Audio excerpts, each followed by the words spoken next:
You understand? Right. Yeah. So in the totality of it also is, Lord, even as I'm going through all of this, don't let the devil defeat me. Don't let me be swallowed up by the test. Don't let me be swallowed up by the temptation. That's a part of where he says, deliver us from evil, right? Right. We're going to face temptation. We're going to face trials. That's a given. You can never pray it away. Right. The only thing, if you pray it away, you are praying that God kill me. That's what you are praying, right? For in this life, we're going to face temptation. Now, the intensity of the temptation might differ, right?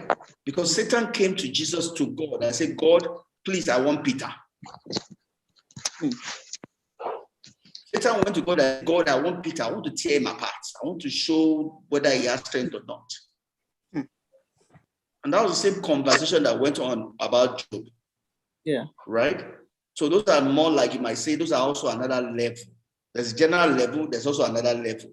Whether God is trying to show off, or Satan is saying, God, that person doesn't really like you. God, I want to show that he doesn't like you. So conversations are taking place in the heavens concerning you. So irrespective of which it is, you want God to lead you. He said, giving is going to come. Whether it's God himself putting you into trouble or Satan is asking you for your head, whichever one, trouble will come. That you cannot pray trouble away. Right. The only way to pray trouble away is to die. Right? So you want God to be with you through the process. You don't want the trouble to overcome you. That's what the prayer is about. It's not about praying that you will not have trouble. You will have trouble. It's not of living. Right. Right.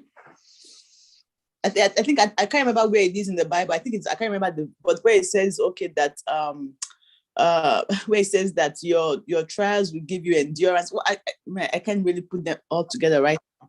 I don't know if you know the verse I'm talking about. Is it the one that says blessed is the man that endured temptation, or when he's tried? It's where it says that your trials give you endure your strength, and your strength works perseverance in your life.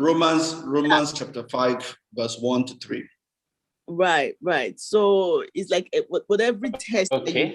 It's like, I think that your test is actually your testimony, because God cannot use us if we have not gone through some type of temptation. How are you going to go and encourage somebody? It's just like a pastor that has not been married and never, and you are coming to preach about marriage. Like, okay, what kind of trials have you gone through that you know?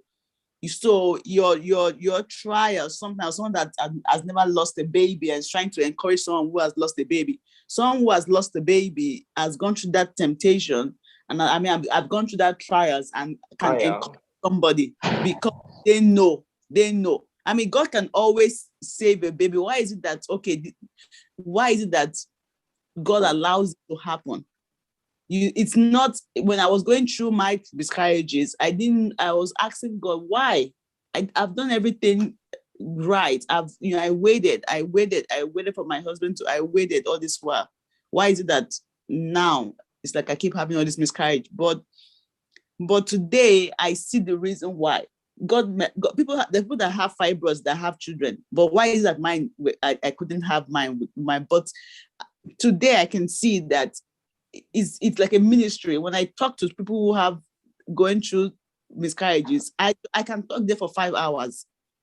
The encouragement for 5 hours is like second nature to me. So there was no way I could have been able to do this if it wasn't for all the trials that I went through. I mean, God was aligned Satan. Okay, just sit down there. There's something I have bigger in picture. So I guess we see that. We know the only thing is that God has the strength, not to. I don't know. Yeah.